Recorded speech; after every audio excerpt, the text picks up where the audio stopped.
Hola, muy buenas. Me llamo Luis Ángel Abad Muñiz. Soy funcionario de carrera del Cuerpo de Gestión de la Administración Civil del Estado, subgrupo A2.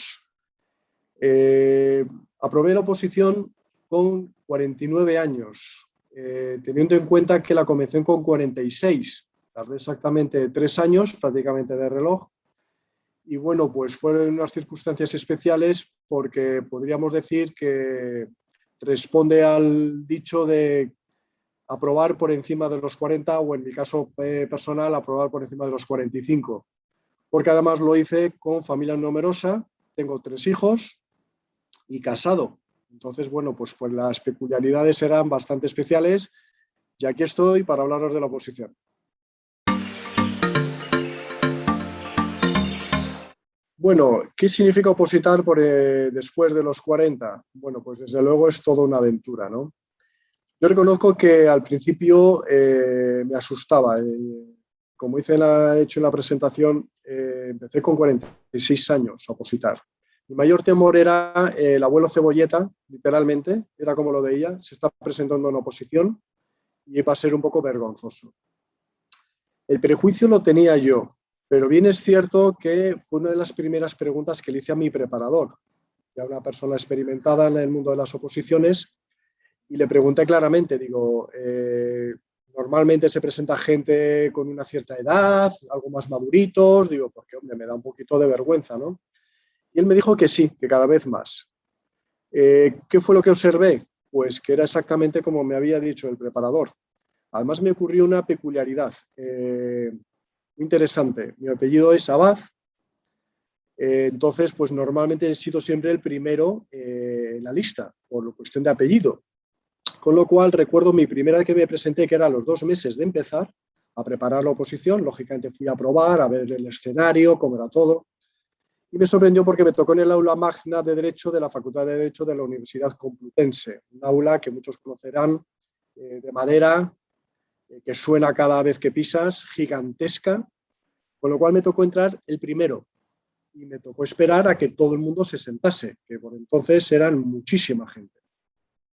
Con lo cual me dediqué, como no tenía una preparación ni un nerviosismo especial, porque sabía que no era mi convocatoria, me dediqué a observar la edad de las personas. Esto hablo en torno al 2016, si no recuerdo mal. Entonces, bueno, pues mi sorpresa fue ver que había mucha más gente de cierta edad, y cuando digo de cierta edad, entendedme siempre 45 o incluso por encima de los 45 años. Me sorprendió ver que había bastante gente, no voy a decir que la mayoría, pero sí mucha. Y en cambio, lo que menos veía era gente muy jovencita, digamos, recién salida de la universidad. Me sorprendió que encontré poca. A ver, la había, pero poca. Sobre todo me encontraba personas por encima en rangos de 30 años o por encima de 30 años, poco de 30 a 35 años, en esos rangos, ¿no? Con lo cual, bueno, pues me relajó bastante, porque vi que no, en este caso, el prejuicio lo tenía yo, de verme algo mayor.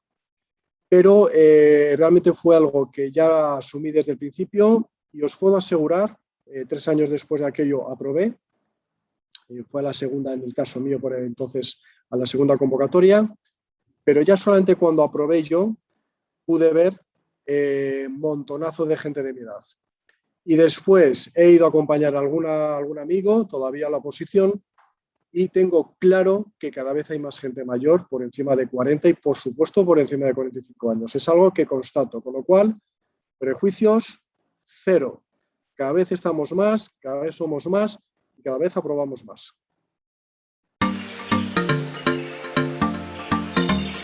Uno cuando realmente pues, te pones a opositar después de una vida laboral, en mi caso fueron 20 años en banca, acaeció lo que todos sobradamente hemos conocido y que todavía sigue ocurriendo a día de hoy. Con lo cual, claro, mi gran pregunta cuando yo me fui al paro, porque literalmente me fui al paro, salí de la banca con la indemnización por aquel entonces, que encima era muy baja, y realmente mi preocupación era qué voy a hacer ahora. Me sentí prejubilado forzosamente, lo reconozco. Me sentí de esa manera. Pero es verdad que de alguna manera tenía que hacer frente a la situación. Inicialmente, ¿cómo lo hice? Pues pensé en prepararme, de alguna manera actualizarme para el mercado laboral. De alguna manera, pues adquirir nuevos conocimientos, nuevas competencias, pero que me encontré que en cuanto iba a las entrevistas siempre se notaba que ya era un poco mayor y además había un problema añadido, que tienes ya cierta experiencia, cierto bagaje que en ocasiones asusta. Y digo asusta porque a veces lo que te encontrabas era que tu superior jerárquico normalmente bien pudiera ser una persona mucho más joven que tú. Era algo sumamente fácil de tener, vamos, de encontrártelo, ¿no? Entonces yo vi que todo esto era un hándicap tremendo. Con lo cual lo que decidí fue lanzarme a la oposición, o sea, tenía claro que debía intentar opositar y opositar en serio, pero es verdad que al principio de la oposición miraba muchas ofertas de trabajo, estaba todavía muy pendiente del mercado laboral. ¿Qué me salía? El 90 y tantos por ciento de las ofertas que tenía eran del sector seguros, que ya todos muy bien conocemos cómo funciona. Entonces, mientras tuvieras una buena presencia o un carácter un poco comercial, pues era donde siempre encontrabas algo. Pero siempre a través de la figura de autónomo, con lo cual te tenías que buscar la vida cada mes. Nunca sabías cada mes lo que ibas a ganar, cómo te iba a ir. Entonces aquí sí que quiero hacer un inciso muy importante para aquellos que se encuentran en esta situación de opositar por encima de los 40, que es la apuesta a corto, a medio o a largo plazo. Yo me senté tranquilamente y dije, a corto plazo puedo encontrar algo, pero es fácil que por tener poca antigüedad me puedan mandar a la calle. A medio plazo puedo estar más o menos en la misma situación, pero claro, a largo plazo me encontraba que mi sostén económico, mi garantía laboral, cada vez perdían fuerza, es decir, no podía de alguna manera garantizarme un futuro a largo plazo que me pudiera otorgar una jubilación digna, poder pagar los estudios de los hijos, por aquel entonces eran muy pequeños, con lo cual digo, bueno, el día que lleguen al bachillerato, a la universidad, los gastos se duplican, se triplican, digo, quizás en ese momento, aunque yo ahora me ponga a trabajar en algo, me puedo encontrar a 10 años vista, otra vez en el paro, y además sin posibilidad ya alguna y definitiva de volver a incorporar al mercado laboral, justo cuando mis hijos pueden necesitar y mi familia mucha más necesidad, ¿no? Entonces eso fue lo que yo realmente hice una apuesta de decir, ¿qué es lo que quiero con la edad que tengo a medio y sobre todo largo plazo? Me lo aseguraba la oposición. Con lo cual, con esa decisión sobre la mesa, bien es cierto, como acabo de decir, que al principio buscaba ofertas laborales, pero a medida que iba encontrándome ofertas muy malas, cortoplacistas, es decir, de que hoy muy bien, pero dentro de un año a lo mejor ya no vendo ni un seguro, o en el trabajo en el que esté ya me han echado porque no les interesa, etcétera. Cada vez tenía más claro que lo mío era la oposición. Por lo tanto, llegó un momento, calculo que más o menos al año, de estar opositando, donde prácticamente dejé de mirar el mercado laboral. Simplemente es verdad que mantenía la expectativa, evidentemente, ¿no? De decir, oye, pues a lo mejor un contacto, un conocido, un amigo, pues a lo mejor me saca una oferta laboral muy interesante y dejo la oposición.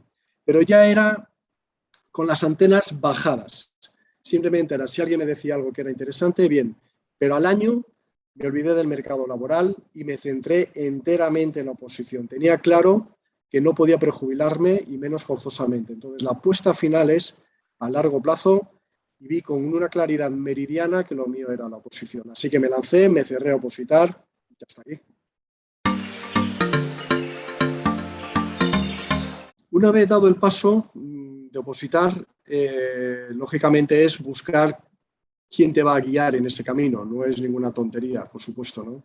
Entonces, lo que tuve muy claro era que tenía que mirar muy, muy bien por todas partes quién preparaba bien, tanto a título particular, es decir, un preparador, como a nivel de academia, qué academias eran las más renombradas. Lógicamente, uno se fija en el nivel de éxitos, es algo evidente, el nivel de aprobados que tiene cada uno. Entonces, en esta búsqueda inicial, no localicé ningún preparador en concreto para esta oposición por aquel entonces. Entonces, sí que me tiré por dos academias fundamentalmente.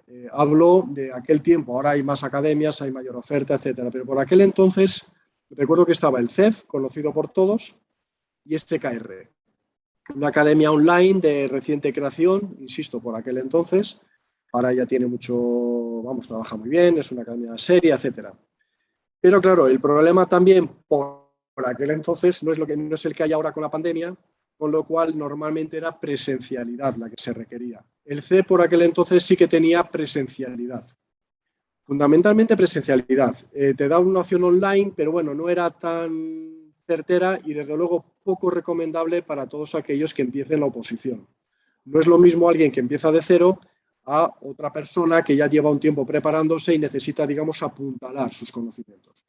En mi caso empezaba de cero. De derecho administrativo más bien sabía nada. Con lo cual vi que CEF, el fuerte era la presencialidad, pero yo vivo en Toledo, resido en Toledo, entonces irme a Madrid de vez en cuando y tal me suponía un apaño muy, muy malo, ¿no? Muy malo. Además, aquella zona tiene mal aparcamiento, etcétera. Digo, nada, imposible. Con lo cual miré SKR, que era todo online, me gustó el sistema, el formato y empecé con ellos. ¿Qué pasó? Que bueno, tuve, en este sentido, quizás, no puedo decir otra cosa, tuve la gran suerte de conocer a un gran preparador, me tocó en esa academia.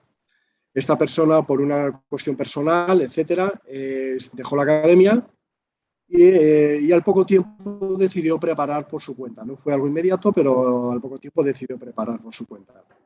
Era un grandísimo preparador, con lo cual fuimos un grupo con él, a prepararnos con él. El éxito fue muy bueno. Casi la mayoría sacamos la oposición en la segunda convocatoria. Y bueno, pues yo aquí recomendaría algo muy importante que no pensé en ello al principio de la oposición, me di cuenta después. Y sobre todo para aquellos por encima de los 40 años. ¿A qué me refiero? Me refiero al plano psicológico. Nadie va a dudar que la transmisión de conocimientos, explicación de dudas, de soluciones, etcétera, son fundamentales en un preparador. Pero el plano psicológico es muy, muy importante. No me atrevería a decir determinante, pero sí un peso importantísimo en la oposición. Tuve la gran suerte de encontrarme con una persona muy completa, un preparador que era muy bueno en transmisión de conocimientos y muy bueno a nivel psicológico. Sabía muy bien cuál era la psicología, en este caso de un hombre de 46 años, al tiempo que manejaba muy bien la psicología de un chaval de 26 años, que era otro miembro del grupo que también aprobó. Cada uno requería sus dosis. Entonces, yo aquí quiero hacer mucho hincapié. El plano psicológico es fundamental. Yo me di cuenta cuando empecé la oposición, pero ahora os digo de corazón, pensadlo mucho. Cuando empecé la oposición, que os cuiden el plano psicológico, porque en ocasiones ya no solamente un jovencito, también un madurito, casado, etcétera, con sus problemas personales, caes muchas veces en el pozo, es inevitable, es algo propio de todo opositor. Entonces necesitas a alguien que tenga tacto, que haya quizás pasado por eso, que tenga ese valor añadido de entenderte, de tener paciencia contigo, de saber actuar, de saber mandarte un determinado descanso cuando a lo mejor a los otros no descansan. O a lo mejor lo contrario, meterte un poco más de ritmo porque a lo mejor necesitas dejar de lloriquear. Todo eso es un plano muy importante. Para mí es una de las cosas que más os recomendaría. Persona, preparador o academia con grandes conocimientos, que sepan hacer buenos esquemas, que os transmitan también la parte fundamental del temario, que no significa que haya que estudiar solo eso, pero sí que os lo transmitan, que os aclaren los conceptos y, de verdad, insisto mucho más todavía en el plano psicológico. Cuidaros mucho el plano psicológico, porque esto es una carrera de fondo, no es un sprint, donde cuando llegas a la meta te dan muchas palmadas en la espalda de enhorabuena. Aquí es una vuelta, otra vuelta y otra vuelta y necesitas al entrenador de alguna manera que esté ahí para decir, sube ritmo, baja ritmo, marca al contrario, etcétera. Le necesitas vuelta tras vuelta. Por eso, de verdad, queridos opositores, cuidad el detalle psicológico. Valorad mucho que un preparador tenga una gran capacidad de análisis psicológico de sus alumnos. Os va a ayudar muchísimo y para mí fue uno de los grandes secretos. En cuanto a los ejercicios, en mi promoción recuerdo que eran 3 ejercicios. El primero tipo test, 100 preguntas. El segundo eran preguntas cortas de un folio, que se suele decir a rellenar en un folio, cada pregunta como máximo. Y el tercero es el caso práctico, el dictamen, como se le quiera llamar, ¿no? Que lógicamente son normalmente 5 o 6 macro preguntas que se subdividen en varios apartados. Bien, el test, la primera prueba. para llegar al tercero, evidentemente hay que pasar el primero. El test tiene sus peculiaridades. ¿Cómo perder el miedo al test? Yo os diría de alguna manera, no le perdáis miedo, quizás más bien tensión. Es algo normal, es el primer ejercicio. Uno no sabe, no se han medido realmente con la oposición. El primer ejercicio es el test, que encima es toda la materia. Yo aquí os puedo decir que la única manera de perder cierto miedo al test es practicando. Practicar muchísimo. Secreto muy importante. Normalmente los exámenes son a las 9 de la mañana, todos ellos. En este caso, el primero, que es el test, suele ser a las 9 de la mañana. Bien, yo recomendaría que justamente practiquéis los test fundamentalmente a esa hora de la mañana, sin haber tocado un libro previamente ni nada. Imaginaros el día que vais a examinaros. Pues vais, apenas os da tiempo el que puede, a veces se pone a leer 4 cosas, creo que no es lo más prudente, pero bien, cada cual a lo suyo. Pero realmente vas en frío, vas completamente frío al test, porque es a las 9 de la mañana. Entonces yo recomendaría que siempre los ejercicios os acostumbréis a realizarlos a la misma hora que vais a tener el ejercicio oficial. Por tanto, aunque practiquéis el test a cualquier hora del día, que por supuesto hay que practicar muchos test, es la mejor manera de perderle el miedo. Practicar mucho test, practicar. Me aburriré de decir esta palabra, practicar. Es como se le pierde el miedo. ¿Por qué? Porque se adquieren reflejos. Pero insisto que sobre todo de cara previa al examen oficial, practiquéis el test, el mismo número de preguntas, son 100 preguntas, siempre a la misma hora que vais a hacer el ejercicio del test. Os levantáis por la mañana, un día cualquiera, a las 9 de la mañana hacéis el test. Y al día siguiente hacéis otro test. Aparte de, insisto, durante el día, pero sobre todo coged tensión a esa hora de la mañana, que es cuando vais a hacer el test. Yo aquí quiero dar un reconocimiento muy grande, en este caso, Opositates, porque a mí Opositates me ayudó muchísimo en el test. Lo digo con claridad y os voy a decir el porqué. La ventaja que yo tuve con Opositates es que lo puedes hacer en cualquier sitio y a cualquier hora. ¿Qué problema tenía yo? Que de vez en cuando tenía que llevar a los chavales al pediatra. Eran muy pequeños y el pediatra, el que tiene hijos pequeños, sabe que no pasa un mes y que tengas que ir a algo. Encima en el caso mío, con 3 hijos, tarde o temprano acabas yendo a algo. Pues, ¿qué hacía yo? Me llevaba mi tablet, mi móvil, me conectaba a Opositates y me ponía a hacer test mientras estaba esperando mi turno. Buenísimo, porque te sale de tu ambiente de comodidad. Con lo cual, te pones a resolverlo, estás completamente en frío y la posibilidad de equivocación es muy superior porque no estás de alguna manera centrado. ¿A qué te ayuda? A coger reflejos. A que en un momento en el que no estás centrado con tu hábitat, tu mesa de estudio habitual, etcétera, te encuentras de repente una serie de preguntas del temario que te estás estudiando. Con lo cual es algo formidable. Yo ahí con Opositates, os lo digo de corazón, adquirí muchísimo reflejo. Ventaja también que al momento ves la respuesta, no tienes que buscar en los apuntes, al momento ves el error, donde has estado, dices, ay, hombre, esto, pero si esto era evidente, esto ya lo sabía yo. O sencillamente dices, no tenía ni idea de este matiz y tal. Entonces ahí Opositates recuerdo que me ayudaba muchísimo a coger reflejo. Y a lo mejor después ibas acumulando esas preguntas fallidas, de forma que la plataforma de Opositates te permite volver a recuperarlas todas de golpe y decir, bueno, de aquello que no sabía, a ver hoy lo que me sé. A ver si hoy soy capaz de responder a muchas de aquellas preguntas que no supe responder. Eso os lo digo de corazón. A mí me ayudó muchísimo Opositates a coger reflejo. No hago publicidad gratuita de nada que no me haya ayudado de verdad. Mucho reflejo. Y coger reflejo te ayuda a no equivocarte o a reducir lógicamente el número de equivocaciones. Otra cuestión con el test, insisto, que practicar, no hay otra manera, mucho test, como los carnets de conducir, que al final casi se aprueba el teórico haciendo test en la autoescuela. Pues esto casi lo mismo, es evidente que hay que estudiar, claro que sí. Después, muy importante, a mí me ayudó mucho, yo iba siempre a gestión civil del Estado, esa era mi oposición, mi temario y mi oposición, no me salía de ahí. Pero lo que sí que aprovechaba era presentarme a otros cuerpos, simplemente también por práctica y por probar suerte. Me presentaba a diputaciones, a comunidades autónomas, a ayuntamientos, a todos los entes territoriales me presentaba. Me presenté a DIF. Entonces, ¿qué conseguía con eso? Ver distintos formatos de test, distintos formatos de preguntas, y eso también me ayudó mucho a perder el miedo escénico, ese miedo de estar previo al llamamiento, a estar sentado esperando a que te pongan el test, a que comience el tiempo. a que no controles el tiempo, pues lógicamente aprendes con todas estas cosas. Como veis, es más de lo mismo, es practicar, practicar y practicar. No hay más secretos, os lo puedo asegurar, practicar.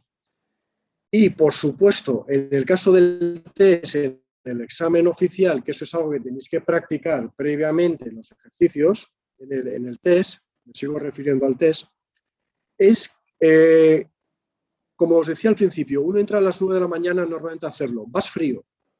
Entonces, la mente todavía no está despierta, por mucha tensión que quieras, por mucho temor, no estás con el aceite circulando por el cerebro. Las neuronas no están plenamente despiertas.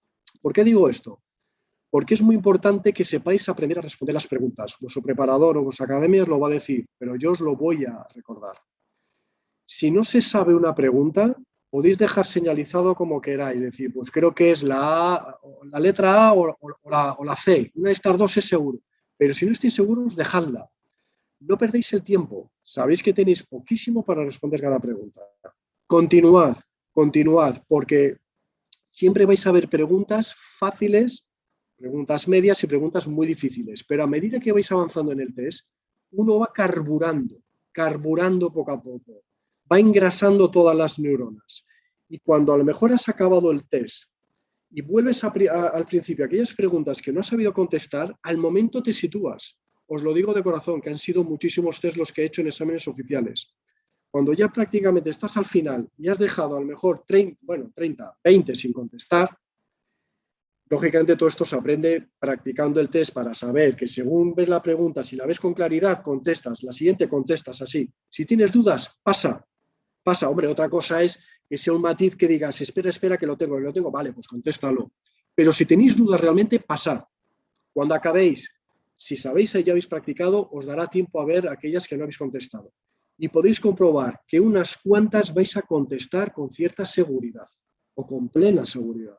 Porque eso ocurre, has carburado el cerebro, te has metido en el examen, estás en la 60, en la pregunta 60, de hecho verás que a lo mejor sobre la 40 o la 50 ya vas más rápido, tienes ya más reflejo, vas contestando con más rapidez, si no la sabes ya te das cuenta al momento de que no la sabes, a lo mejor llegas a la pregunta 90 y lo que empiezas a notar es cansancio, diciendo, madre mía, que acabe esto, que acabe ya el test, esto no se acaba nunca.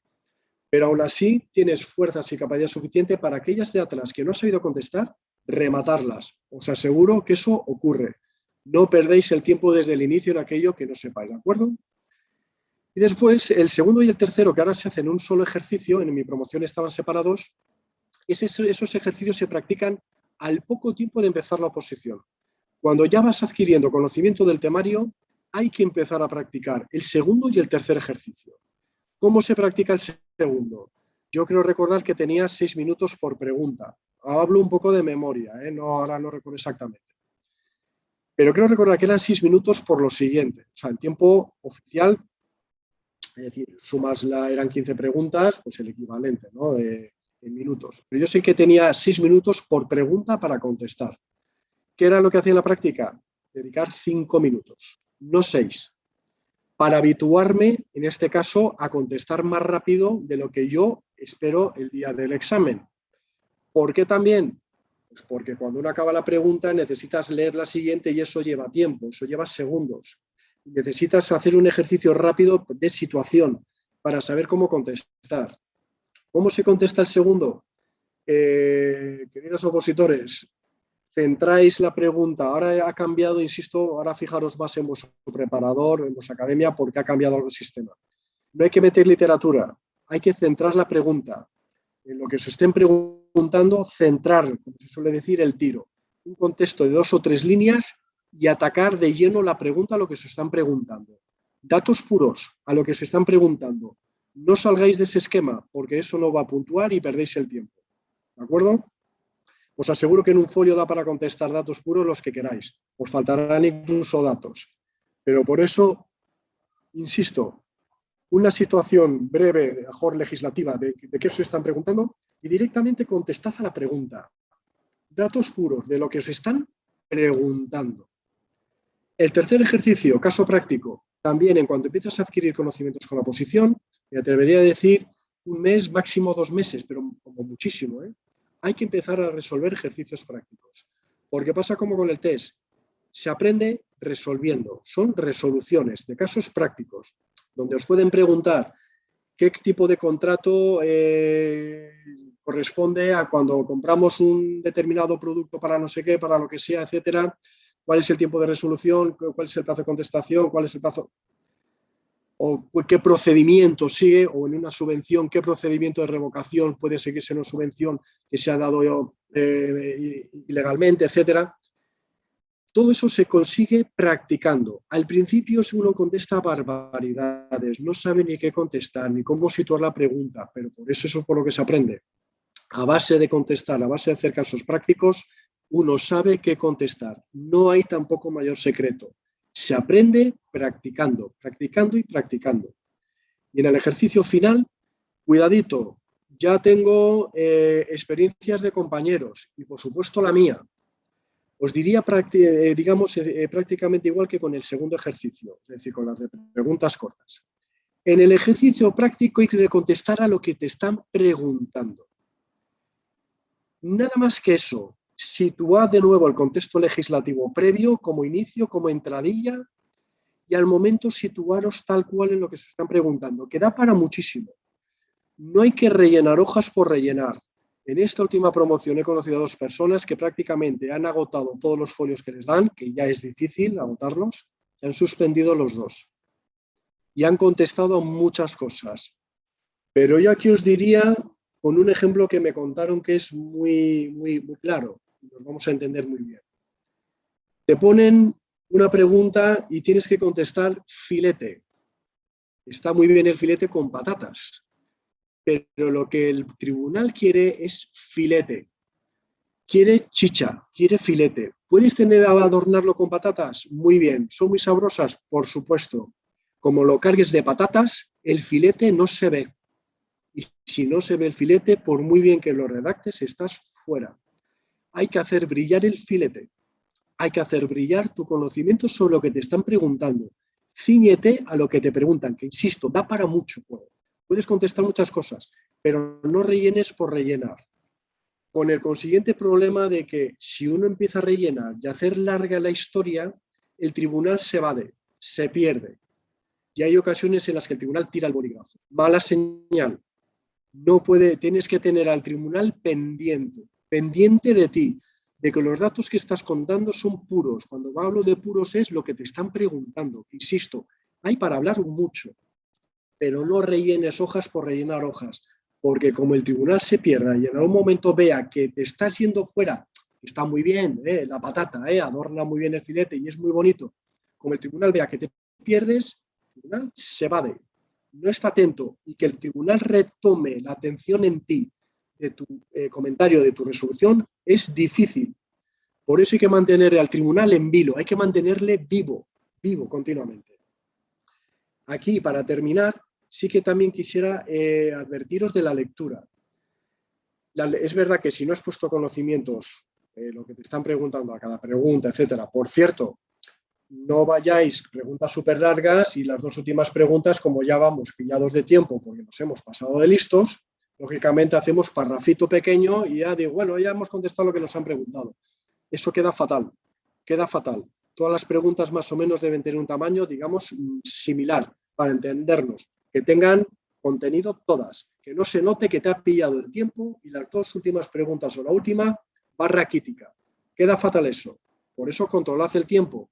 Práctica, práctica. Lo que os decía en la lectura, muy importante, dadle viveza.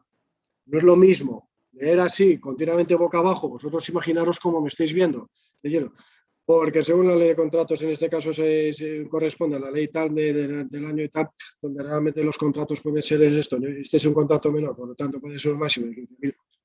No hagáis eso, dormís. Si el contenido es bueno, os van a aprobar, por supuesto, pero tened en cuenta que la lectura cuenta, con lo cual tenéis también que saber sacar partido a la lectura. ¿Cómo se saca partido? Pues siempre guiaros un poco con el dedo mientras estéis leyendo para que en algún momento, de cara al fin del párrafo, las 2 o 3 últimas palabras las podéis pronunciar mirando al tribunal, a los 3 miembros, que suelen ser 3 miembros. Entonces, que se note esto. En la entonación, A mí, por ejemplo, me ayudó mucho el subrayar determinadas frases que sé que eran como categóricas, ¿no? Digo, esto de que es real, auténtico y es una de las cosas más buenas de la pregunta, ¿no? Sé que en esto me luzco. Pues a veces yo en el mismo examen lo subrayaba, no pasa nada, esos signos están permitidos, ¿entiendes? No pasa absolutamente nada. Tú lo subrayas, es tu problema que lo subrayes. Entonces, ¿qué pasaba? Que yo cuando llegaba el tema, cuando veía lo subrayado, digo, aquí me toque lucir. Lo que hacía era elevar el tono de voz. Y después, cuando a lo mejor hay que leer las leyes, queridos opositores, no hay que leerlas despacio. Al tercer examen se da por hecho que las dominas, que sabes el nombre de la ley, el título, el número, etcétera. Entonces, la ley, no se lee, la ley 39/2015 de octubre de régimen de procedimiento administrativo, la ley 40 de régimen jurídico, hay que leerla rápida. No hay que decir, mira qué bien me sé la ley. No, hay que leerla. Ley 39/2015 del procedimiento administrativo como de las administraciones públicas, ya ralentizas los datos puros, ya que se note, etcétera. Es decir, aquellos datos que no son significativos, como es el título de una ley, en un tercer ejercicio, hombre, no puedes decir la ley de procedimiento administrativo, la ley 48/2020. Claro, tampoco es una cantada de esas. Pero sabiendo que la pones bien, no queréis luciros con los títulos de las leyes, no vale para nada. Se sabe que las dominas. A esas alturas se da por hecho. Lo que quiero ir al tribunal son datos de lo que te están preguntando. Es más, a veces la ley te la ponen en el ejercicio. No es necesario. Ley 43 barra... Vedlas rápido, no insisto, no os preocupéis por eso. Lo que hay que hacer entender al tribunal es que tenéis buena capacidad argumentativa, que habéis hecho un hilo conductor bueno, que lleguéis a conclusiones claras, que al final el tribunal diga, entonces sí o no, o tal vez. ¿Qué me dice usted, alumno? Que se note que sois concluyentes, que sabéis realmente determinar esto es un documento contable de retención de crédito que se debe emitir en el momento en que tal y tal. Que se note que sois categóricos, que sabéis de lo que estáis hablando y que finalizáis las cuestiones con una resolución. ¿De acuerdo? Dicho lo cual, práctica, práctica, práctica.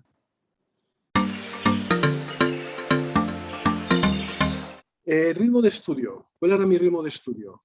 Yo os voy a contar el mío y ahora hacemos alguna aclaración o matización. Yo empezaba más o menos mi jornada de estudio a las 9:30 de la mañana. Alguna ocasión puntual a las 10 de la mañana. Estaba hasta las 2 de la tarde, porque tenía que ir a recoger ya a los chavales. El descanso durante la mañana lo aprovechaba para hacer la comida, me tocaba. Y después volví a retomar, insisto, a las 2 de la tarde lo dejaba y, bueno, entre recoger al niño, ayudarle un poco a comer, etcétera, llegaba el resto de familia, mi mujer, etcétera, ¿no? Más o menos lo retomaba por la tarde en torno a las 5 o 5:30. Esto os hablo en un horario bastante previo al examen, ¿de acuerdo? Al comienzo de los exámenes, porque ya, claro, cuando se acercan los exámenes uno ya se vuelve un poco más histérico. Ese era más o menos mi horario. A las 5 o 5:30 de la tarde comenzaba, retomaba el estudio por la tarde y estaba mínimo hasta las 9:30 de la noche. Mínimo. En ocasiones hasta las 10 de la noche. Y digo en ocasiones porque a veces, pues hombre, estás a las 9:30, estás terminando un tema, un ítem y dices, bueno, ya lo remato, ya me quedan 2 hojas, pues mira, ya lo dejo, por eso a veces estaba hasta las 10 de la noche. Más allá de las 10 nunca estuve. ¿Cuál es la peculiaridad del horario? Este era el mío. ¿Y por qué era el mío? Pues porque yo siempre por las mañanas carburo mal, con lo cual imaginaros yo hacer un examen a las 9 de la mañana, lo que me ha podido costar un horror.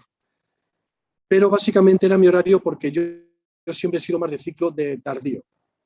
Incluso trabajando, cuando en su día trabajaba en banca y ahora como funcionario me pasa exactamente lo mismo. A las 8:30 no puedo ver algo complicado, un tema complejo, porque no estoy todavía carburado. Pero eso es una situación y un problema mío. ¿Qué te encuentras? Que hay muchísima gente que es al revés. A primera hora va toda castaña, está muy despierta, muy viva, con lo cual recomendaría que evidentemente se empezase antes el estudio. Hay gente que a las 7:30 ya está metida en faena, tal cual, en faena. Mi horario era a las 9:30, antes imposible. Pero insisto que ese es mi horario. También es verdad porque por cuestión familiar, porque a primera hora también aprovechaba llevar a los niños, llegaba a casa, tomaba un café, ya sabéis lo que es este momento, ¿no? Es decir, todo el mundo trabajando, todo el mundo funcionando, por ahí en la calle, los niños en el cole y yo estudiando una oposición. Entonces era ese momento de bajón donde tenías el café en la mano y no sabías si tomártelo o tirártelo por encima. Bueno, entonces eso me llevaba como un pequeño examen de conciencia que al final a las 9:30 digo, se acabó, ya está, ya he llorado por hoy, a estudiar, ¿de acuerdo? Pero insisto que por favor que eso es un horario supuesto que cada uno ha de encontrar el suyo. Además es fácil encontrarlo, porque uno sabe perfectamente, como me pasa a mí, que yo a medida que pasa el día funciono mejor y por las tardes voy mucho mejor incluso, y aquellas otras personas que es lo contrario, funcionan mucho mejor a primera de la mañana y a las 7 de la tarde están hechas por... Sí que diría una cosa, cuando se empieza la oposición, es muy difícil bajar de 8 horas. Si no te metes muchas horas al comienzo de la oposición puede ser o que se eternice o que termines por no sacarla nunca. Soy así también de claro. Porque al principio una cosa es cuando ya llevas 1 o 2 años en la oposición y después te pones a trabajar, sobre todo en horario de mañana. Bueno, es algo diferente, porque ya estás un poco baqueteado, ya estás de alguna manera ya con los conocimientos ya metidos, es algo diferente. Pero al principio es prácticamente imposible. Y cuando digo al principio, cuidado con todos aquellos como me pasó a mí, que llevábamos por lo menos 10, 15 años sin tocar un libro. Nada de nada. Lógicamente no te puedes meter 8 horas el primer día. No seamos tan bestias. El cerebro necesita adaptarse. Es como un músculo cuando vamos al gimnasio, vamos con el brazo flácido y a los 2 meses ya empezamos a ver ya el bíceps. Y dices, qué bien, ya va luciendo. Bueno, pues esto es parecido. Necesitas poco a poco, porque el primer día, el segundo día y el tercer día, sacar 3 o 4 horas diarias es dificilísimo. No os preocupéis, es normal y hasta bueno. Si alguien no tiene hábito de estudio, otra cosa es el chaval que acaba de terminar la carrera, se ha ido de vacaciones a Ibiza y en septiembre se pone a estudiar. Ese no tiene disculpa, ese tiene que meterse 6 horas de entrada y con ganas. Pero aquellos, sobre todo, maduritos, pues se requiere que el cerebro vuelva a habituarse. Por eso es conveniente empezar a lo mejor 2 horas una tarde. Al día siguiente aumentar a 3 horas. Mantenerte en 3 o 4 horas una semana, 2 semanas. No meterte más. Y ya el propio cerebro te va pidiendo, vas encontrándote más cómodo. Vas notando que los conocimientos los vas adquiriendo mejor. Vas consolidando. Las horas no se te hacen tan eternas, etcétera. Entonces ya más o menos, por daros es muy ficticia, por deciros algo, al mes o poco después del mes sí que tenemos que estar empezando a trabajar al menos 8 horas diarias. En ningún caso bajar de 7. Os lo digo de corazón, porque puede haber algún genio que con 7 horas ya va sobrando. Pues fenomenal. Pero desde luego, de 7 a 8 horas no se puede bajar. Esto requiere muchas vueltas, es un temario muy extenso. El segundo y el tercer ejercicio los tienes que dominar, si no, no apruebas. Aunque haya muchas plazas, puedes aprobar por suerte, pero es muy difícil manejar y verte cómodo con el temario. Y para eso se requiere horas, horas y horas. No hay más secreto, queridos opositores, no lo hay. Eso en cuanto al horario y que cada uno se adapte en su horario. Y en cuanto al número de horas, lo he dicho bien claro. Otro consejo, como decía un buen preparador, en este caso le conocí de fiscales, pero que se podría aplicar a cualquier preparador, se lo he oído a más personas también. Las oposiciones no se aprueban 3 meses antes de la convocatoria. Uno dice, me voy a meter ya una parra aquí de 15 horas al día. No. Las oposiciones se aprueban, como suele decirse, en verano y en Navidad. ¿Por qué en estas fechas? Porque es cuando más se baja y se flojea. Muchos se cogen unos días de vacaciones, unos días, estudio menos, está la piscina, están las cañas con algún amigo. En Navidad, un tanto de lo mismo, quitando la piscina, lo demás prácticamente igual. Bueno, es Navidad, Nochebuena, ya sabes, las compras, que si los niños, que si tal. No hay disculpas para estudiar. Es igual febrero que agosto en verano, que diciembre pura Navidad. Es lo mismo. El horario es de lunes a domingo con 7 horas mínima, 8 horas de estudio, un día de descanso. Yo cogía, por ejemplo, el sábado, porque era el día más familiar y con niños pequeños y tal, era el día más propicio para mí. Muchos otros tienen el domingo. Hay gente que incluso lo divide, sábado tarde, domingo mañana. Bueno, lo que queráis, pero hay que descansar un día, por supuesto. Pero el resto de días no hay disculpas. Os voy a decir algo que me pasó, ahora lo digo con más pena que orgullo, pero en su momento lo viví con orgullo. En plena oposición falleció mi padre. Y yo recuerdo que esa semana, mi día de descanso fue ir a enterrar a mi padre. Yo vivo en Toledo y le enterramos en un pueblo de León, con lo cual le tuve que dedicar un día entero, lógicamente. Pues esa semana, el día de descanso, fue el entierro de mi padre. Creo, porque fue un miércoles, un jueves, una cosa así. Esa fue mi día de descanso. Es verdad que cuando llegó el fin de semana, por no tener plenamente abandonada a la familia, creo recordar que fue el sábado por la tarde, nada más por la tarde, el único descanso que me añadí esa misma semana. Pero el sábado por la mañana de esa semana y el domingo entero estudié. Entero. Y os digo que el sábado por la tarde creo que un poco en deferencia un poco a la familia. Pero como tal día de descanso fue el día de entrar a mi padre. ¿Qué os quiero decir con esto? Que no hay disculpas. No busquéis disculpas de ninguna de las maneras. Es muy importante, las oposiciones se aprueban en esos días fríos de invierno, donde la oposición, donde tu primer examen a lo mejor es dentro de 9 meses. Pues ese día, que todavía se ve largo, todavía parece que queda tiempo, en ese momento es cuando se aprueba. Es cuando no te puedes ir de cañas con los amigos, cuando no te puedes ir al cine con los amigos o con la familia. Son días de estudio, no hay descanso, no hay vacaciones. O te lo tomas muy en serio o no sacas la oposición. No se saca la oposición. Hay que ser inflexibles. Estamos estudiando, es una pena el que trabaja, tiene horario laboral, después se duerme un poco a la siesta y encima a final de mes cobras dinero. Yo recuerdo esto que me lo decía también mi preparador. Esto es una puñeta, Luis. ¿Sabes por qué?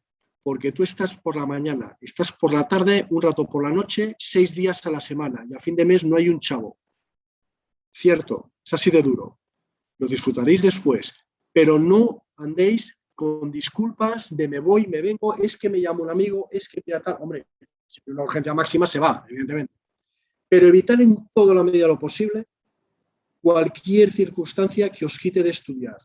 No se puede perder el tiempo. Y otra cuestión que, bueno, lo pude haber hablado con el momento de preparador, pero bueno, me ha venido a la cabeza ahora y antes de que se me pueda olvidar, os voy a decir también un pequeño también secreto, que es tanto para las jornadas de estudio como sistemática de estudio, horarios, etcétera. Aparte del preparador, que siempre os va a dar muy buenas indicaciones, si lo sabéis elegir, os tenéis que fiar también, tener fe en él, es que tengáis cuidado con el eterno opositor. Aquel opositor que sabe muchísimo de oposiciones porque lleva media vida opositando pero nunca aprueba. No sé por qué el imán que tienen, que mucha gente les hace caso, diciendo, pues mira, yo estudio de esta manera, mira qué esquemas me saqué, mira de esta manera, yo estudio así, yo estudio así. El que es eterno opositor, sinceramente, una cosa es que no haya podido aprobar por las circunstancias que sea, pero el que va de profe, el eterno opositor, que va de profe, de experto, ni caso, porque os llevan a ruina. Ni apuntes, ni esquemas, ni cómo estudian, ni el horario, ni nada. Insisto en que no sé quién mantienen a veces. Yo siempre os diré, preguntad a todo aquel que ha aprobado la oposición en un tiempo digno y no es un fantasma, porque también os encontraréis al chuletas, que se cree que es una especie de Mario Conde, que hace un año y medio abogados del Estado, cracks, genios, siempre los va a haber, pero son dos. El resto somos normalitos, todos somos normalitos. Por lo tanto, cuidado también con ese genio que dice, no, yo voy a opositar, ¿qué consejo me das tú que has aprobado la oposición? Nada, yo en 6 meses me lo estudié, me metí, pim, pam y nada, estos temas me los estudiaba con unos esquemas y ya está, ya con eso. Mentira, por favor, mentira. No hagáis caso de los cracks, de los genios, entre comillas, de los fantasmas. Esto se saca opositando, echando horas, quemando trasero. No hay secretos. Si se aprueba, perdón, si se estudia de esa manera seria, os garantizo que las posibilidades que tenéis de aprobar son elevadísimas. Que mucha gente flojea, llega Navidad, llega verano, llegan cañitas, llegan lo que sea. Y la gente flojea. El que aguante el tirón en esta carrera de fondo, aprueba. Os lo digo por experiencia. Yo os estoy hablando no solo de gente joven, que también, sino de gente mayor, que ha mantenido el tipo, que ha estado ahí. Seguid en la batalla, no bajéis el ritmo, no hagáis caso del genio, de verdad. Os lo ruego que me hagáis caso en esto, porque hay muchísimo. Aprendí de brujo, que se las cree saber todas y solamente lanzan mentiras, como he visto en algunas ocasiones en algunos foros donde hay alguno que dice, no, yo en poco tiempo se saca esta posición, lo que sea, diría, bueno, pues será la tuya, porque el resto no ocurre eso. Yo me he presentado a varios cuerpos, en algunos me han cepillado, en administrativo, en auxiliares, me han cepillado, porque la informática la hay que dominarla. Es decir, hay que estudiar, queridos opositores, no hay atajos, ¿de acuerdo? Bueno, cuando eres, en este caso, padre de familia numerosa, cuando opositas por encima de los 40, no siempre va de forma simultánea tener más de 40 y tener familia, y mucho menos familia numerosa. Pero bueno, sí que me gustaría un poco hablaros de forma genérica la significancia que tiene en este caso opositar por encima de los 40 y como padre de familia, de 1, de 2, de 3 o de 14 hijos. Lo más importante, la peculiaridad, cuando tienes familia, es decir, no eres un chaval sin cargas familiares, que tienes a tus padres en casa que te lo hacen todo, acabas de salir de la universidad o más o menos hace poco, ¿no? La peculiaridad de un padre de familia es que oposita la familia. Fijaos, no solamente opositas tú, oposita la familia. ¿Quién es la familia? Tu cónyuge y tus hijos si los tienes. ¿Por qué? Porque hay que hacer un sacrificio con la familia. No digo que se renuncie a la familia, pero aquellos que tengáis esta situación, tengáis 40 años, 45, 60, tengáis 30, pero que tengáis familia, oposita la familia. ¿Por qué? Y esto es un examen que quiero que hagáis muy seriamente quienes deseéis opositar con familia. Aunque solamente sea el cónyuge, porque ya solamente el cónyuge lo va a sufrir en propia carne.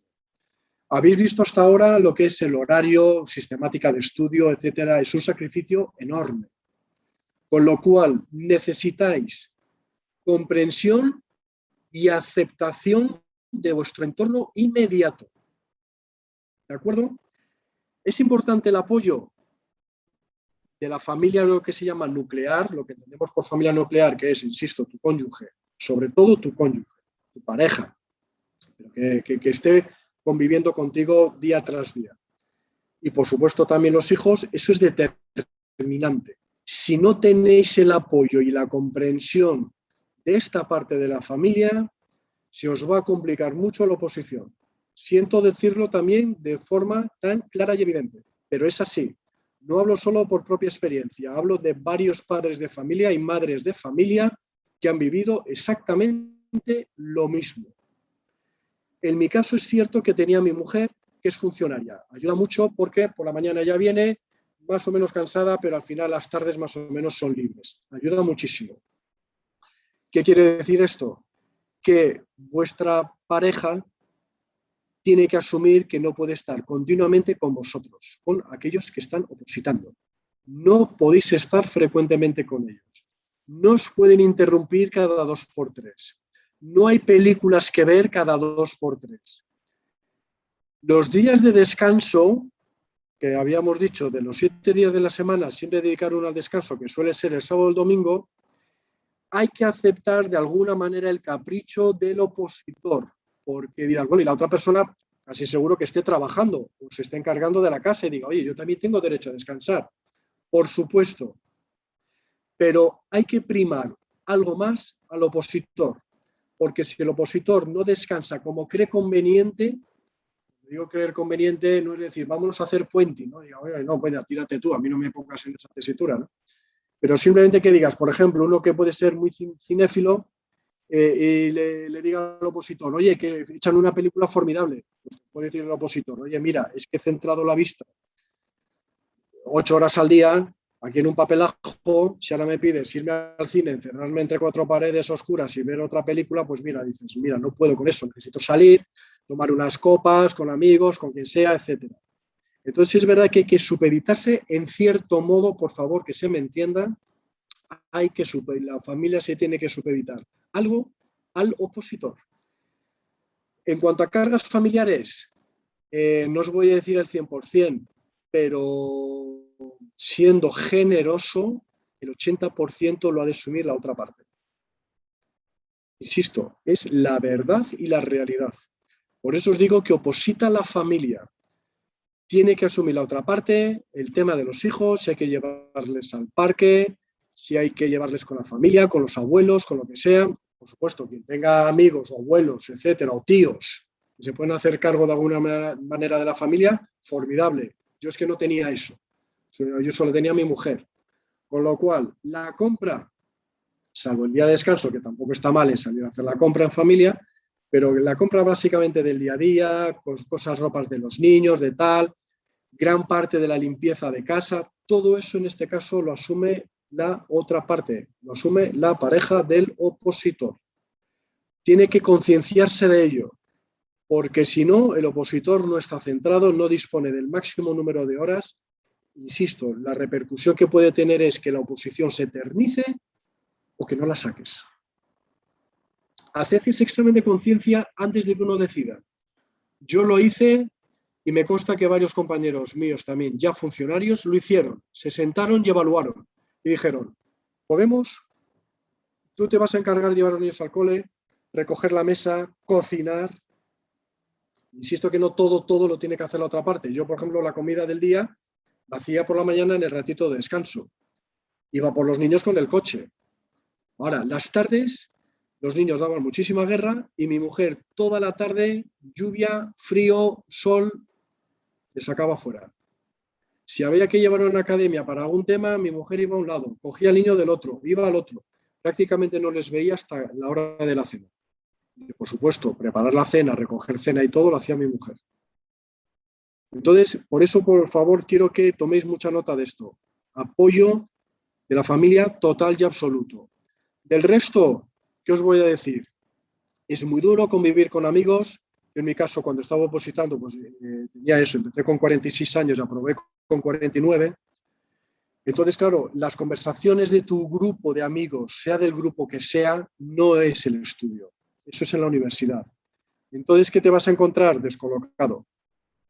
Fácilmente descolocado. Tú sales con tus amigos, la mayoría de los amigos hablan del problema que tuvo en el trabajo, del problema que tiene con no sé qué, incluso con el chaval, etcétera. Tu problema, si te preguntan, es, bueno, ¿y tú qué tal con la oposición? Dices, bien, el tema 8 lo llevo bastante bien. Y el tema 9, pues mañana, a ver si me da tiempo, porque, claro, es la parte esta de la mesa de negociación de recursos humanos de los sindicatos, y es un tema que me cuesta y tal. Tus amigos te van a escuchar 3 minutos, al cuarto minuto desconectan, diciendo, vaya rollo. Entonces, ¿qué suele suceder? Digo, suele, que pierdes bastante contacto social, inevitable, por tu ritmo de estudio y por tu ritmo de vida, que es un estudiante de una oposición que a nadie le interesa. Lo siento, es lo que hay. Tus preocupaciones incluso llegará un momento en que no te apetezca ni compartirlas, porque tu preocupación llega a ser tan obsesivo esto de la oposición que realmente te metes tanto en los temas que eso te va a pasar, que digas, mañana entonces el tema de la mesa de negociación, o pasado mañana los expedientes disciplinarios, o la ley de régimen jurídico, los órganos colegiados, y te obsesionas. A mí me ha pasado estar en un descanso a la hora de comer viendo el telediario, salir la puñetera noticia de algo del Congreso, que va a ver que es una moción, que si van a presentar, que si no sé qué, y decir, corcho, ¿y esto en qué plazo puede hacer? ¿Y qué número tiene que haber para presentar la moción de censura? ¿Se tiene que aprobar con mayoría absoluta, no mayoría absoluta? Y irte directamente a la Constitución obsesionado con la cosa para resolverlo. Esa es la vida de un opositor cuando está metido en tensión en la oposición. Con lo cual, no esperéis ayuda, no esperéis, digamos, especial comprensión de vuestro entorno, ni siquiera de la familia en cuanto a padres, hermanos. No lo esperéis. Si lo tenéis, fenomenal, ¿eh? Por supuesto, no digo que no pase, pero no es algo que tengáis que valorar, es así.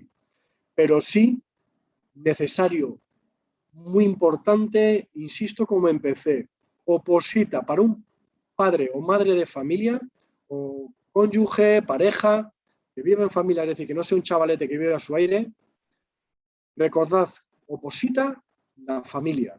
Y la familia tiene que hacerse cargo de cómo se va a llevar la oposición, de cómo va a permitir que el opositor dedique 7 o 8 horas de estudio al día. Si no tiene las ideas claras, que no se meta. Fijaos lo que os digo, no te metas porque dejar la oposición a los 6 meses después de no haber evaluado tus fuerzas es un fracaso que duele mucho. Si ocurre, ocurre, pero que no sea por no haber evaluado convenientemente tus capacidades. Y la familia, si se compromete, que se comprometa, no voy a decir con esos lazos de sangre, es decir, ahí unir mano con mano, pero sí que tenga muy claro dónde se está metiendo. Y que esto no es una carrera de 1 año, ni incluso a veces ni de 2. Puede alargarse algo más, pero que se comprometa firmemente a cumplir el compromiso de dejar que el opositor dedique las horas necesarias a estudiar. Firme y claro. ¿De acuerdo? Rematar en cuanto a los consejos para alguien mayor de 40 años. Básicamente los he recogido a lo largo de la disertación, pero resumidos y como los más importantes. Que examines tu propia capacidad. Es decir, opositar no es una diversión, no es un juego. Pierdes el tiempo tú y puedes hacer perder el tiempo a mucha gente. Con lo cual, si te lanzas a opositar, mira bien la oposición que más se adecue a tus conocimientos, tu experiencia, tus gustos, por supuesto, más que nada para hacerla un poco, naturalizarla de alguna manera, ¿no? Poder sobrellevarla de la mejor manera posible. Entonces, evalúate, mira a ver si realmente vas a dedicar el tiempo necesario, no que digas, sí, yo sé que esto va a ser duro, sí, sí, sí. Y después eso, el primer día, os cuento casos que estoy ahora mismo observando en otros compañeros. Es decir, bueno, sí, pero después les encuentras por la calle. Otro día de compras, otro día de no sé qué, días, digamos, durante la semana. No, así no te metas. Evalúa tus fuerzas, tus capacidades y tu voluntad de decisión de decir, lo voy a intentar de verdad. Insisto, si después te encuentras que no puedes, oye, mala suerte, pero que hayas hecho un ejercicio al principio de saber que te vas a poner. Compromiso familiar, lo acabo de nombrar, no voy a reiterar lo que acabo de decir. Oposita a la familia cuando se tiene familia. Si no tienes familia, me remitiría simplemente a evaluar tus propias capacidades de que te vas a comprometer a hacerlo. Lo que os dije también, preguntar a quien aprueba. No os dejéis llevar por falso consejo o de alguien que sacó muy bien la carrera. No, no, esto no es la carrera. En la carrera compites contra ti mismo. En una oposición compites contra mucha gente con el cuchillo entre los dientes. Con lo cual, asegúrate de coger un buen preparador, pregunta, mira en internet, mira a ver qué resultados han obtenido, habla con alguno de los alumnos, qué experiencias. Ahora mismo hay academias muy buenas, aunque a lo mejor el preparador no sea un crack, pero como está respaldado por una buena academia, puede servir perfectamente y puede servir para probar, porque al final quien apruebas eres tú, a base de estudio, estudio y estudio. ¿Vale? Y finalmente el otro consejo, no bajéis el ritmo. Lo que os decía de que las oposiciones se aprueban en verano y en Navidad. Mucha gente se mete a opositar y no sabe lo que es y lo acaba dejando. Otros muchos flaquean en fechas clave como Navidad y verano, porque ya sabemos lo que es salir por ahí y tal. E incluso hay otros, como os he comentado, pues que ven muy lejana la oposición. Entonces dice, bueno, hoy he estudiado 4 horas, no ha estado mal, mañana a lo mejor 5 y tal. No, no. El milagro ocurre cuando en esos momentos muy lejanos al primer ejercicio estás dando el callo, sacando horas ya más comprometidas. Cuando digo sacar el callo, no significa que tengamos malos días. Todos tenemos malos días, malas semanas, donde parece que nos hemos sentado y no hemos estudiado nada. Tranquilos, tranquilidad. Hay que estar. No os preocupéis que entra más temario del que parece. Y después se echa fácilmente en el examen. Pero hay que estar. Lo que no puede ser es decir, no me entero de nada, hoy estoy plof, estoy mal. No, quedaros estudiando, aunque sea una hoja, pero os quedáis, porque el cerebro se acostumbra a ello. El cerebro sabe que no hay posibilidad de perdón, que hay que estar, que no hay disculpas. Y eso el cerebro al final lo acaba asumiendo y viene muy bien para los días buenos, ¿de acuerdo?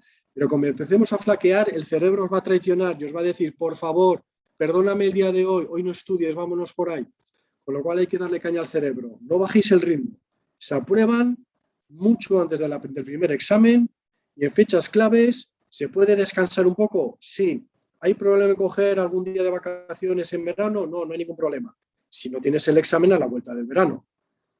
Pero si no, día tras día. Los demás en la playa, los demás en la piscina y tú estudiando. ¿De acuerdo? Y de alguna manera, para concluir esto, porque uno dirá, bueno, y después de esto merece la pena, después de todo este esfuerzo, estas condiciones, ¿no? Para probar. Yo os puedo decir, y mirad que os dije en mi presentación, que he estado 20 años en banca. Yo os digo de verdad, soy feliz como funcionario, pero os lo digo de corazón, y no por la idea que se tiene que el funcionario no da para nada, en absoluto. Yo al final veo que se trabaja, no voy a decir menos que la empresa privada, pero igual sí, perfectamente. Va con la responsabilidad, por supuesto. Si eres un vago por naturaleza, lo serás toda tu vida, estés donde estés. Entonces, en la función pública es verdad que si quieres vaguear se nota menos. Totalmente cierto, se nota menos. Pero al vago se le caza. Y las nuevas generaciones, ya hablo ya de muchos años atrás, es gente muy trabajadora, muy comprometida. Y aquí, tocarse las narices, yo no lo veo. Sinceramente os lo digo. Días un poco más de dispersión tenemos todos. Pero no se trabaja menos. Y una de las cosas que valoro son dos cosas fundamentales. Nunca me imaginé, yo pertenezco al cuerpo de gestión, pero os diría lo mismo del cuerpo administrativo, del cuerpo de auxiliares, por supuesto de los A1s. Las posibilidades de trabajo, de trabajos diferentes, de trabajos dinámicos, es enorme, no me lo esperaba, no me lo esperaba. Yo pensaba que te ubicaba, yo estoy en el SEPE, en el Servicio Público de Empleo, yo pensaba que te encasillas, es un trabajo muy monótono, muy tal, y para nada. Hoy puedes estar aquí, mañana me puedo ir a exteriores, pasado al Ministerio de Fomento. La amalgama es enorme, enorme. Y después el ejercicio de la función pública, os lo digo de corazón, que es, para mí es como divertida. O sea, no me lo esperaba, disfruto mucho más que en la empresa privada. Aparte de esa, de la variedad que puedes tener, una cosa que me llamó muchísimo la atención es que yo cuando estaba en banca, de alguna manera vas pidiendo por favor las cosas a la gente. Es decir, oye, una cuenta, oye, mira, ha salido un fondo de inversión, mira a ver si metes dinero. El que te viene a sacar todo, que no me pagáis intereses. No, por favor, mira a ver si tengo una alternativa. Estás siempre como rogando ahí, por favor, ¿no? En la vida. Aquí sin darte cuenta, lo que más me llamó la atención es el poder de imperium, que se suele llamar de la administración. Entonces yo, en este caso en el SEPE, yo no estoy en prestaciones, que es lo más común.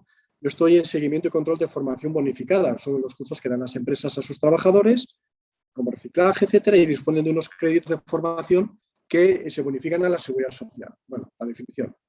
Oye, es impresionante. Cualquier cosa que llamas para cualquier cuestión del SEPE de la administración, bueno, te llaman, te piden por favor, cualquier problema que no hayas podido comunicar, bueno, poco menos que casi hay veces que parece que se te arrodillan, ¿no? Entonces, yo no digo que sea algo de decir que humillante, ¿no? De los demás, no. Simplemente que te llama la atención que la facilidad que tienes para muchas cuestiones, porque la administración, en ocasiones lo sabéis, impone, asusta, la mayoría de las veces puede sancionar, entonces ese temor a la sanción hace que la gente, el que te quiere engañar te va a engañar, como la agencia tributaria, eso va a existir siempre.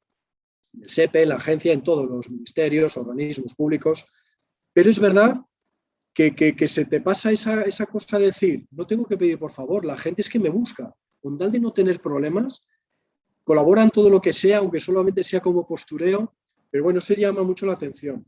Pero lo más bonito es lo que es el servicio público. Yo me he dado cuenta de lo que realmente es ayudar a un montonazo de gente en trámites, en cuestiones administrativas, que te das cuenta cuando tú estabas fuera de la administración que era un jaleo, era un problema tremendo. En cambio, ahora te das cuenta que a la hora de ayudar a la gente, lo que solucionas son cuestiones muy importantes, no son tonterías. Entonces, ese servicio, he habido cuestiones con personas que a veces casi el desconocimiento que tienen es total, y ver la satisfacción que tienen de cómo se lo ha solucionado es, de verdad, muy agradable, muy agradable. Entonces, me he dado cuenta del poder de ayudar con lo que significa el servicio público. Para mí me dicen, ¿qué significa ser empleado público? Digo, es ayudar como nunca he podido ayudar a la gente. Eso es una satisfacción que si lo llego a saber, os lo digo de corazón, no estaría hablando aquí de opositar a partir de los 40. Estaría aquí hablando de decir opositar a partir de los 15 años. ¿Vale? Con lo cual, animaros mucho, ánimo con la oposición, encontrad buenos colaboradores en la oposición, no olvidéis los buenos consejos de Opositates, es un gran copartícipe del aprobado y tirad de todos aquellos recursos que necesitéis. Por supuesto, mucho ánimo y a por todas.